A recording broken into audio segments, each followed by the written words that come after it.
Taking Back America rally that Glenn Beck was headlining in Texas. It's so funny because the largest progressive conference used to be called Take Back America. So now the Republicans are like, no, no, no, we need to take it back. So they're doing their own rallies inspired by Glenn Beck. So Beck, of course, has his usual Looney Tunes quotes. He says, "Do you believe this is God's land? Do you believe our Constitution was divinely inspired?" No, I don't. Not at all.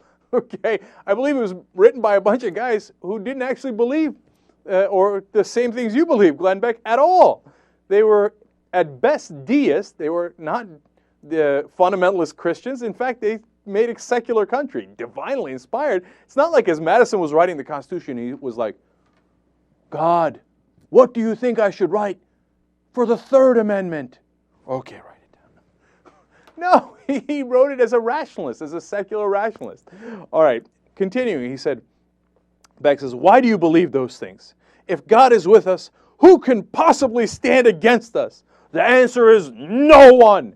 It's almost verbatim speech from Osama Bin Laden.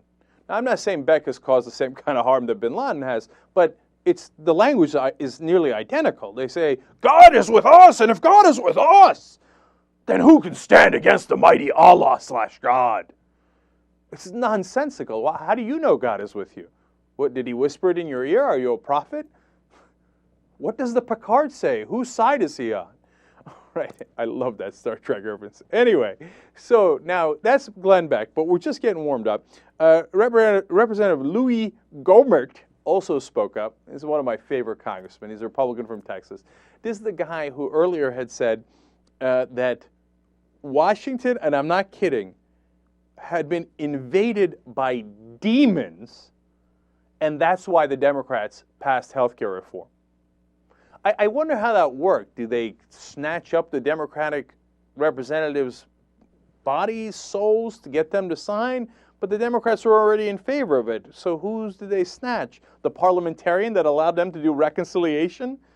Where did the demons go and what did they do?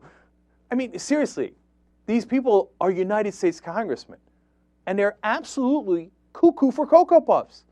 They think, oh my God, here comes the demons. Oh no, of course healthcare reform passed, demons came by. All right, now, so those are the caliber of people speaking, but we're going to go today to Representative Leo Berman, who is from Tyler, Texas, and of course he's a Republican. He's a state representative, and he's got a unique idea on God and Obama as well. He says, quote, "I believe that Barack Obama is God's punishment on us today. But in 2012, we're going to make Obama a one-term president." Well, that's interesting. Did God decide to do just like a 4-year plague upon the land and decide to pull it back? And if so, and you're having conversations with him and he says you're going to win in 2012, then take it easy, Hoss. What do you need the rally for? God's already got it preordained. I mean, are you trying to convince God with your Take Back America rally? God's plague upon us. God's punishment on us. Well, I do feel quite punished for being a naughty, naughty boy. You know, by the way, if God actually punished us at all, he might have done that in 2008 when we had that financial collapse that caused 10% unemployment and nearly destroyed the worldwide economy. That was kind of cataclysmic. And who was president back then? Oh, right, George W. Bush. God's a funny dude, man. He's got a funny way of showing us he doesn't like Obama but liked Bush. Curious. I can't wait to hear back from Representative Berman on his thoughts on that.